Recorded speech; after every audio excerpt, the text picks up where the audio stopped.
אהלן חברים, תודה שחזרתם, והיום על סדר היום 60 שניות על הסכסוך היבשתי בין ישראל ולבנון. איך הכל התחיל, מה כל צד רוצה, והאם יש פה פתרון? תישארו איתי ונגלה את זה ביחד. אז על מנת להבין את הסכסוך בין ישראל ללבנון, אנחנו צריכים ללכת עד שנת 1920, כאשר בלבנון ובסוריה שולטת האימפריה הצרפתית, ובארץ ישראל האימפריה הבריטית.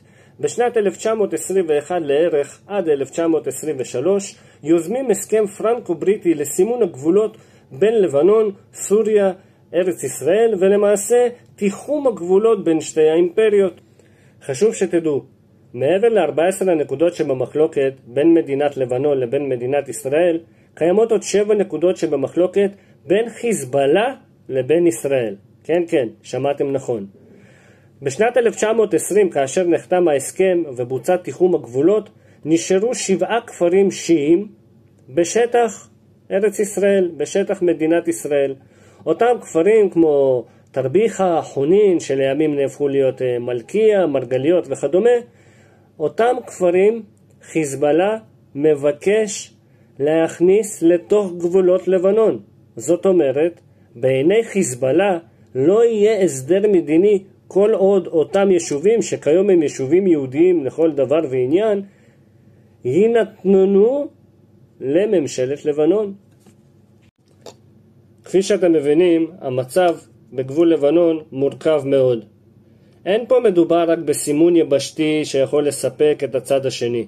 מדובר כאן ברצון לספח שטחים שהם כרגע נמצאים בשליטת ישראל. נכון, מבין 14 נקודות ישנם נקודות שהן לא קריטיות. מדובר בכמה מטרים, מובלעת פה, מובלעת שם, אבל נקודות כמו נקודה B2 בראש הנקרה, כמו כפר רג'ר וכמו חוות שבא, אלה נקודות אסטרטגיות שדורשות מחשבה תחילה לפני שעושים הסכם כזה או אחר.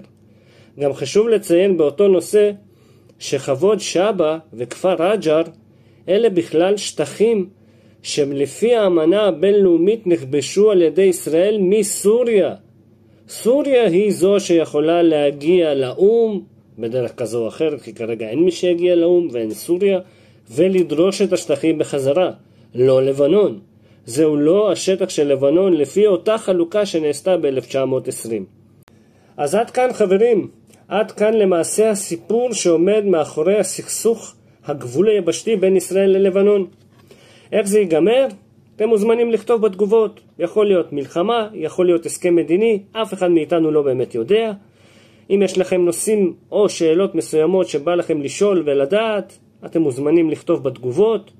עד הסרטון הבא, מאחל לכולם המון בריאות ובשורות טובות. יאללה ביי.